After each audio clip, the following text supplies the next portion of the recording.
البدع والأهواء، أهل البدع العقائدية وأهل البدع السياسية. نقول بيننا وبينكم السلف، بيننا وبينكم الكتب، كان فيقول البدع بيننا وبينكم. الحمد لله رب العالمين، والصلاة والسلام على رسوله الأمين وعلى آله وأصحابه أجمعين، أما بعد. قال المؤلف حفظه الله تعالى: من هو الذي خادع المشركين في غزوة الأحزاب? Siapa itu orang yang mengecoh kaum musyrikin pada perang Ahzab? Wal jawab Nu'aim ibnu Mas'ud radhiyallahu anhu. Beliau adalah Nu'aim ibnu Mas'ud. Kama dzakara dzalika ashabus siyari wal maghazi, sebagaimana telah menyebutkan yang demikian itu para pengarang sirah dan kisah-kisah peperangan Nabi sallallahu alaihi wasallam dan para sahabat. Qala Ibnu Ishaq rahimahullah: Ja'a Nu'aim bin Mas'ud al-Ashja'i ila Rasulillah sallallahu alaihi wasallam. Faqala ya Rasulullah, inni qad aslamtu wa lam ya'lam bi ahadun min qaumi famurni amrak. Datang Nu'aim bin Mas'ud al-Ashja'i kepada Rasul sallallahu alaihi wasallam, kemudian beliau mengatakan, wahai Rasulullah, sungguhnya aku telah masuk Islam dan tidak mengetahui tentangku seorang pun dari kalangan kaumku. Maka perintahlah kepadaku, ya, berikanlah perintah kepadaku. Famurni amrak. Faqala lahu Rasulullah sallallahu alaihi wasallam, innama anta fina rajulun wahid, fakhaddil 'anna mastata'ta, fa innamal harbu khad'ah. Maka Nabi sallallahu alaihi wasallam mengatakan kepada Nu'aim bin Mas'ud ini, hanyalah engkau itu di tengah-tengah kami satu orang saja. Itu satu orang dari pasukan sekutu yang sedang mengepung Madinah saat itu yang datang masuk Islam. Tentunya tidak akan mampu melawan kalau tidak menggunakan taktik dan usaha yang tepat. Maka Nabi sallallahu alaihi wasallam perintahkan, fakhaddil 'anna mastata'ta. Naam. Khadala asalnya akhwani fillah yaitu adamun nusrah, yaitu tidak mau memberi tolong, memberi pertolongan.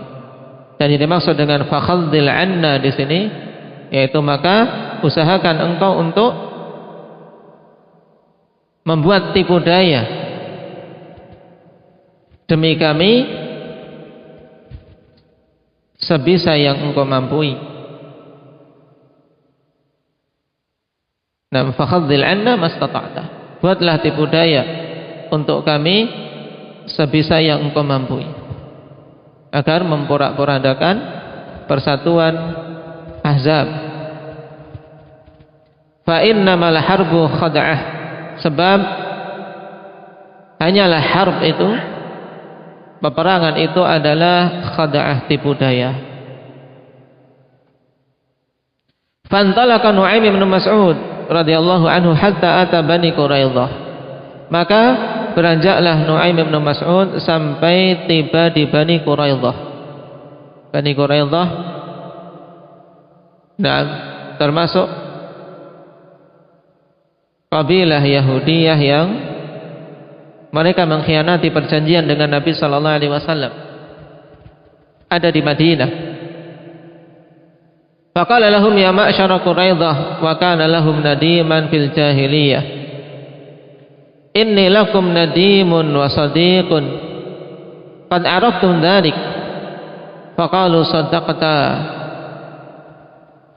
Maka dia pun mengatakan kepada Bani Quraidah, wahai sekalian Bani Quraidah, dan adalah mereka itu dulunya adalah sahabat karib,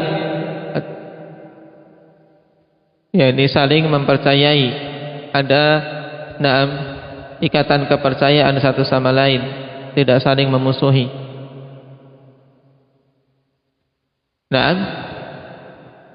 Sungguhnya aku bagi kalian adalah teman dan sahabat dekat, dan kalian telah mengetahui hal tersebut. Mereka pun membenarkan benar. Faqala ta'lamuna wallahi ma antum wa Quraisyun wa Ghatafan min Muhammadin bimanzilatin wahidah.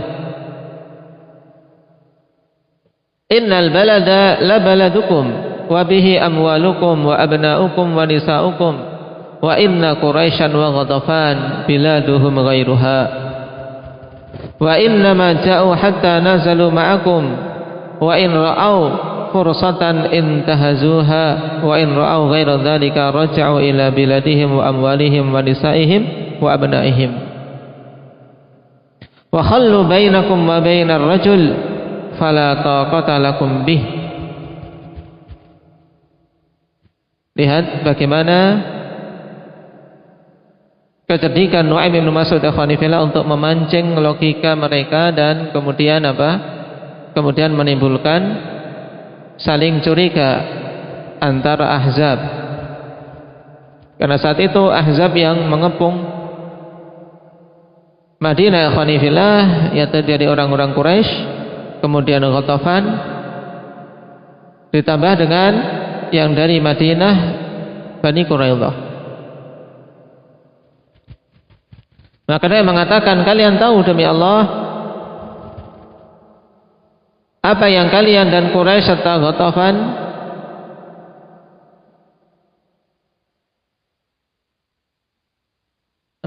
ta'lamuna wallah, kalian tahu demi Allah, ma di sini nafiyah. Tidaklah kalian dan Quraisy serta Ghatafan berhubungan dengan permasalahan Muhammad ini kedudukannya satu. Dalam artian kalian sebenarnya berbeda-beda, tidak satu kondisi. Ini maksud perkataan Nu'aim bin Mas'ud. Jadi ingin memancing logika dari orang-orang Bani Quraidah, bahwasanya kalian bersama Quraisy dan Ghatafan kondisinya tidaklah sama ketika mau memerangi Muhammad. Kenapa? Sungguhnya negeri ini negeri kalian, yaitu Madinah. Padanya harta, anak-anak dan wanita-wanita kalian. Dan sungguhnya Quraisy serta Ghatafan, negeri mereka bukan negeri ini. Hanyalah mereka datang sampai mereka bisa turun bersama kalian. Maka apabila mereka melihat kesempatan, mereka akan memanfaatkannya. Dan apabila tidak melihat kesempatan untuk menghancurkan Muhammad, mereka akan kembali ke negeri mereka dan kembali kepada harta-harta serta wanita-wanita dan anak-anak mereka. Dan mereka akan membiarkan kalian, membiarkan antara kalian dan Muhammad sendirian, sehingga kalian tidak mampu untuk menghadapi Muhammad. Wa inhum fa'alu dzalika fala tuqatiluhum hatta ta'khudhu minhum rahnan min asyrafihim. Dan apabila mereka melakukan yang demikian itu, maka jangan kalian berperang bersama mereka sampai kalian mengambil dari mereka rahan, jaminan dari orang yang paling mulia di kalangan mereka. Jadi baru memberikan usulan. Tadi memancing logika sehat mereka, ikhwan, kemudian diberi usul. Untuk apa? Meminta jaminan dari orang yang paling mulia di kalangan Quraisy maupun Ghatafan. Tastawthiquna bihi minhum alla yabrahu hatta yunajizu Muhammadan. Yang kalian meminta penguat agar betul-betul kokoh, betul-betul yakin dari mereka, bahwasanya mereka itu akan senantiasa bersama kalian sampai menghancurkan Muhammad. La yabrahu ay la yazalu. Faqalu lahu laqad asyarta bi ra'yin wa nushin. Maka diterima oleh orang-orang Quraidah. Nah, sungguh engkau telah memberikan permusyawaratan dan pemikiran serta nasihat. Diterima. Senang dengan usulan Nu'aim bin Mas'ud. Menunjukkan ini juga butuh kecerdikan yang seperti ini, ikhwan. Nah, orang yang cerdas, dengan mulut, ikhwanifillah, dia mampu memberikan solusi banyak. Tidak sedikit-sedikit dengan tangan, dengan kaki. Thumma dhahaba ila Quraisyin fata Aba Sufyan wa ashrafa Quraisyin faqala ya ma'syara Quraisyin innakum qad araftum wadi iyyakum uddi ikhwani. Nah, uddi harusnya qad araftum wuddi iyyakum, itu kecintaanku. Ini juga bagaimana beliau berusaha mengambil kepercayaan. Ya, setelah mendatangi Bani Quraidah, Nu'aim radhiyallahu anhu kemudian pergi menemui Quraisy dan mendatangi Abu Sufyan sebelum beliau masuk Islam. Wa asyrafa Quraisy, dan pemuka-pemuka orang-orang Quraisy yang mulia. Faqala ya ma'syara Quraisy innakum qad araftum wuddi iyyakum. Wahai sekalian orang-orang Quraisy, sesungguhnya kalian telah mengetahui kecintaanku kepada kalian. Aku bukan orang yang akan mencelakai kalian. Dan ini boleh dalam peperangan, ikhwan. Dalam peperangan boleh. Karena apa? Al-harbu khada'ah. Peperangan itu tipu daya. Tapi kalau dalam kegiatan, dalam kehidupan biasa-biasa, tidak boleh seorang berdusta. Wa firaqi Muhammad dan wadinah, dan kau telah mengetahui bagaimana aku meninggalkan Muhammad dan agamanya. Wa inni qad ji'tukum binasihah faktumu alayya, dan sungguhnya aku telah datang kepada kalian dengan membawa nasihat, maka rahasiakanlah itu. Faqalu naf'al ma anta indana bimuttaham, kami akan melakukannya. Engkau di sisi kami bukanlah orang yang tertuduh, yaitu orang yang dipercaya berarti. Faqala ta'lamuna anna Bani Quraidah min Yahud qad nadimu ala ma sana'u fima bainahum wa baina Muhammad. Nu'aim mengatakan, kalian tahu bahwasanya Bani Quraidah dari kalangan Yahudi, dan mereka telah menyesal apa yang mereka perbuat antara mereka dengan Muhammad. Dalam artian mereka telah menyesal ketika mengikuti kalian untuk menodai atau mengingkari perjanjian yang telah dibuat dengan Muhammad sallallahu alaihi wasallam. Faba'athu ilaihi alla yurdika anna an na'khudha laka minal qaum rahnan min ashrafihim wa nadfa'ahum ilaika fatatriba a'naqahum.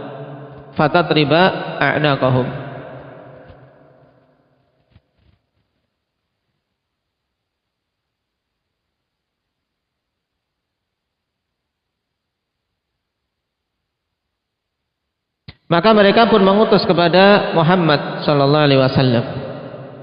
Ini masih cerita Nu'aim. Mengutus kepada Muhammad, alla yurdika anna an na'khudha laka minal qaum rahnan min ashrafihim, ya. Yaitu agar tidakkah engkau ridha untuk bisa mengambil keridhaanmu terhadap kami. Ini masih mengungkapkan pernyataan orang-orang Bani Quraidah. Untuk bisa mengambil keridhaanmu terhadap kami dengan apa? Kami ambilkan untukmu orang yang paling mulia di kalangan mereka sebagai rahan, sebagai jaminan. Jadi jaminan yang akan diminta itu nanti akan diserahkan kepada Muhammad. Kemudian engkau bisa memenggal kepala mereka. diberitahu bahwasanya nanti kalau orang-orang Bani Quraidah minta jaminan dengan apa? Dengan orang yang mulia di antara kalian, jangan diberi. Kenapa? Karena akan diberikan kepada Muhammad untuk dipenggal. Tsumma nakuna ma'aka 'alaihim.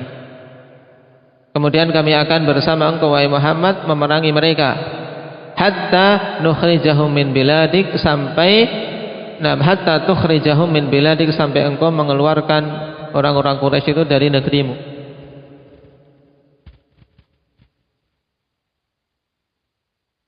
Faqala bala wa in ba'athu ilaikum yas'alunakum nafaran min rijalikum fala tu'tuhum rajulan wahidan wahdaru.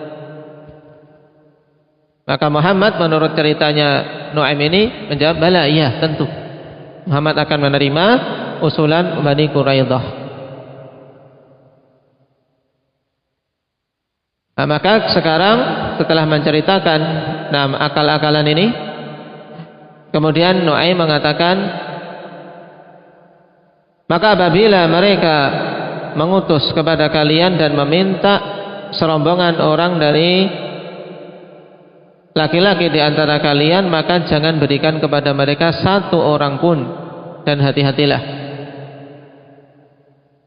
Berarti diminta untuk tidak memberikan. Nah, ketika tidak memberikan, orang-orang Bani Quraidah jadi ragu, memberikan satu saja tidak mau. Ini berarti mereka akan mengingkari janji.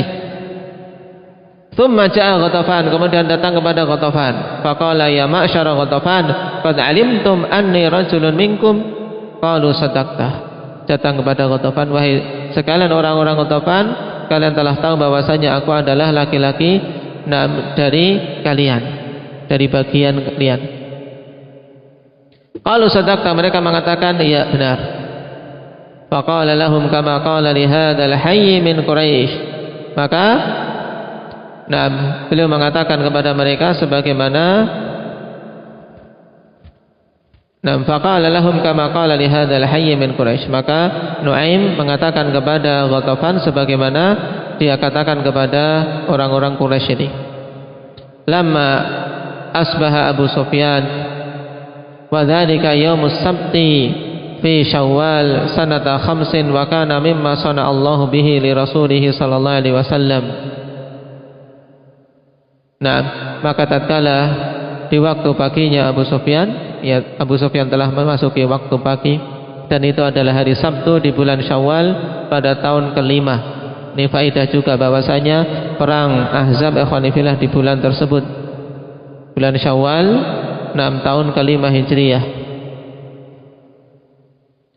dan adalah saat itu terjadi apa yang telah Allah Subhanahu wa taala lakukan untuk Rasulnya.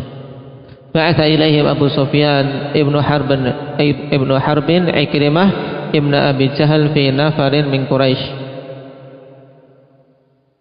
Inna Aba Sufyan yaqulu lakum ya ma'syara Yahud, innal qura'a wal khuffa qad halaka wa inna lisana bidarin muqam wa inna lasna.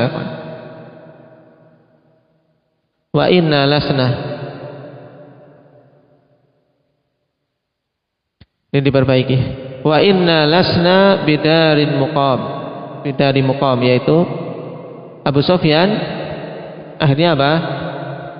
Mengirim Ikrimah bin Abi Jahal bersama dengan serombongan orang-orang kafir Quraisy mengatakan bahwasanya Abu Sufyan mengatakan kepada kalian, wahai sekalian orang-orang Yahudi, sesungguhnya qura wal khuffa qad halaka. Qura maksudnya adalah logistik, simpanan logistik makanan, wal khuffa yaitu kendaraan, ya kendaraan yaitu unta-unta, kuda-kuda sudah pada mati. Kenapa? Karena saat itu ketika mereka mengepung Madinah, ikhwan, Allah Subhanahu wa taala timpakan juga pasukan yang Allah Subhanahu wa taala kirim berupa angin dan hawa yang sangat dingin. Allah sangat mudah kalau ingin menghancurkan musuh-musuhnya. Wa inna lasna bidari muqam, dan sesungguhnya kami tidaklah tinggal di tempat untuk mukim, untuk menetap. Fakhruju ila Muhammadin nunajizhu, maka keluarlah kalian menuju ke Muhammad untuk kita habisi dia. Faba'athu ilaih, maka mereka pun mengutus jawaban kepada Abu Sufyan, innal yawma sabtu wa huwa yawmun la na'malu fihi syai'a walasna ma'a dzalika billadzina nuqatilu ma'akum hatta tu'tuna rahnan min rijalikum tastawthiqu bihim. Dan pintar juga ini Nu'aim memilih hari Sabtu juga. Maka orang-orang Bani Quraidah pun menjawab, sungguhnya ini hari Sabtu, karena sudah saling curiga mereka. Ini hari Sabtu dan kami tidak melakukan apa-apa di hari ini. Wa huwa yaumun la na'malu fihi syai'ah, yaumun utlah. Maka ini juga ikhwan faedah penting berhubungan dengan hari libur. Taib, pembuatan hari libur dalam artian untuk liburan sehingga tidak beramal apapun di hari-hari tertentu. Misalnya menjadikan hari Sabtu hari libur sehingga tidak beramal apa-apa, atau hari Ahad hari libur tidak bekerja apa-apa. Ini masuk dalam perkara yang hendaknya kita jauhi. Tapi sibukkan hari-hari itu dengan kegiatan. Sebagaimana pula ikhwani fillah Jum'ah, jangan kemudian dalam diri kita terpatri bahwasanya itu hari untuk utlah, hari untuk libur, bahkan hari itu hari untuk bersemangat. Dan Rasulullah sallallahu alaihi wasallam melarang untuk mengadakan halaqah, mengadakan majlis ilmu di pagi hari Jumat. Kenapa? Karena agar kaum muslimin tidak terganggu ketika mau berangkat awal ke masjid. Maka dilarang untuk membuat halaqah ilmu di pagi hari Jumat. Dengan apa? Dengan illah tadi, agar tidak mengganggu mereka-mereka yang ingin berangkat awal. Jadi hari-hari tersebut dari hari-hari yang Allah berikan, jangan kemudian seorang muslim dalam artian tidak beramal sama sekali. Beramal, sibukkan diri dengan hal-hal yang lain. Kalau tidak bekerja tidak masalah, tapi sibukkan dengan kegiatan lain. Bukan kemudian terpatri pada diri kita seperti orang-orang Yahudi, yaitu ketika itu hari Sabtu, hari mulia, mereka tidak beramal sama sekali, tidak melakukan apapun. Kemudian mereka menjawab, dan kami bersamaan dengan itu juga tidaklah akan berperang bersama kalian sampai kalian berikan kepada kami jaminan dari orang-orang kalian sebagai penguat, yaitu menguat ikatan dan kepercayaan di antara kita. Taib, la tadhhabu wa tad'una hatta nunajiza Muhammadan. Agar apa? Kalian tidak pergi dan meninggalkan kami sampai kita betul-betul menghabisi Muhammad, yaitu menghancurkan dia. Faqala Abu Sufyan, qad wallahi haddharana hadza Nu'aim. Maka Abu Sufyan pun mengatakan, tentunya pada diri dia atau pada teman-temannya, sungguh demi Allah, Nu'aim telah memperingatkan yang demikian ini pada kita. Dan diingat juga usulan Nu'aim untuk tidak memberikan satu orang pun. Faba'atha ilaihim Abu Sufyan, inna la nu'tikum rajulan wahidan. Maka Abu Sufyan pun mengutus pada mereka bahwasanya kami tidak akan memberi kalian satu orang pun. Kenapa? Karena dalam benak Abu Sufyan dan yang lainnya, kalau diberi akan diapakan? Akan diserahkan kepada Muhammad untuk dibunuh. Fa in syi'tum an takhruju fatuqatiluna wa in syi'tum faq'udu. Maka jika kalian ingin keluar bersama kita, sehingga kita berperang.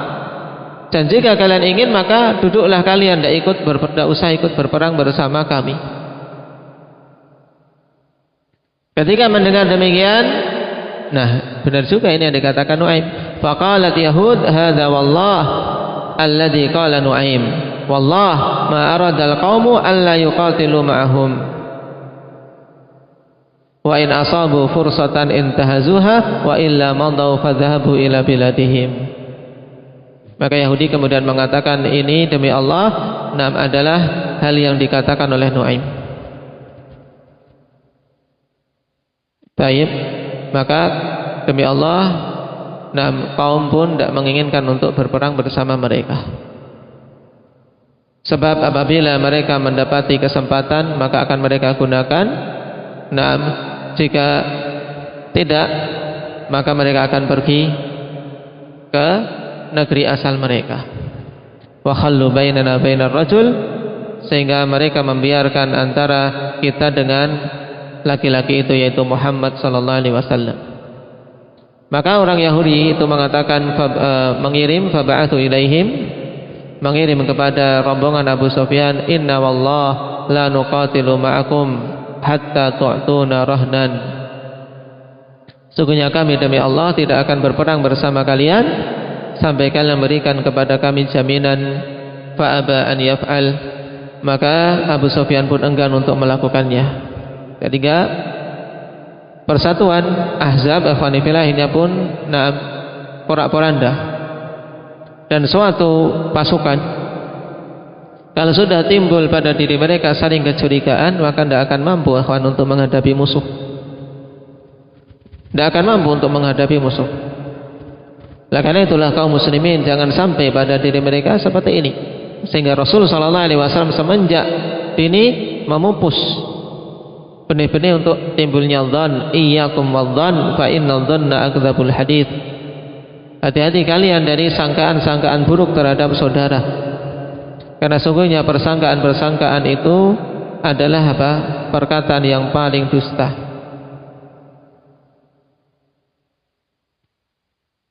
Faba'athallahu ar-rih ala Abi Sufyan wa ashabihi wa Ghatafan wa junudihi allati ba'atha fakhadhalahumullah. Maka Allah pun kirim angin kepada Abu Sufyan dan teman-temannya serta kepada Ghatafan dan pasukannya yang dia kirim. Fakhadhalahumullah, maka Allah Subhanahu wa taala pun tidak berikan pertolongan kepada mereka. Dalam artian Allah kalahkan mereka, jadikan mereka kalah, sehingga pulang ke Makkah ikhwanifillah dalam kondisi apa? Dalam kondisi menanggung kerugian yang sangat besar. Ini yang disebutkan oleh ulama siyar, disebutkan oleh Al-Hafidh dalam Al-Bidayah wa Nihayah, demikian pula dalam Sirah Ibn Hisham dan Dalailun Nubuwah lil Baihaqi, menunjukkan kecerdasan Nu'aim bin Mas'ud radhiyallahu anhu, juga taufik yang Allah Subhanahu wa taala berikan. Baru masuk Islam ya kawan, tapi mampu memberikan andil yang sangat besar. Ini barokah. Jadi seseorang kalau diberkahi tidak butuh waktu lama untuk bisa apa? Menanam kebaikan yang banyak. Ini penting untuk kita pikirkan dan kita memohon kepada Allah Subhanahu wa taala agar senantiasa diberkahi. Agar senantiasa diberkahi. Kenapa? Karena kalau seorang diberkahi, dia akan membawa kebaikan dimanapun dia berada. Di setiap tempat yang dia tanam kebaikan, bukan sebaliknya. Seorang yang masy'um, seorang apa? Yang senantiasa membawa kejelekan dimanapun, membuat masalah. Di tempat manapun yang dia tinggal adalah apa? Adalah cerita buruk. Taib yang dia tinggal adalah apa? Adalah kesan-kesan yang jelek. Jangan. Tapi dimanapun seorang muslim, apalagi seorang sunni salafi, hendaknya dimanapun dia berada, yang dia tinggal adalah kesan yang baik, meninggalkan kebaikan. Karena sungguh ini akan sangat bermanfaat bagi kita ketika kita telah meninggal. Di dunia mungkin seorang tidak peduli, dia mampu untuk bersilat lidah, tapi ketika dia telah mati, sungguh kebaikan-kebaikan yang dia tanam itulah yang akan sangat berarti baginya. Na'am, nas'alullah azza wa jalla at-taufiq lima yuhibbuhu wa yardahu, walhamdulillahi rabbil alamin.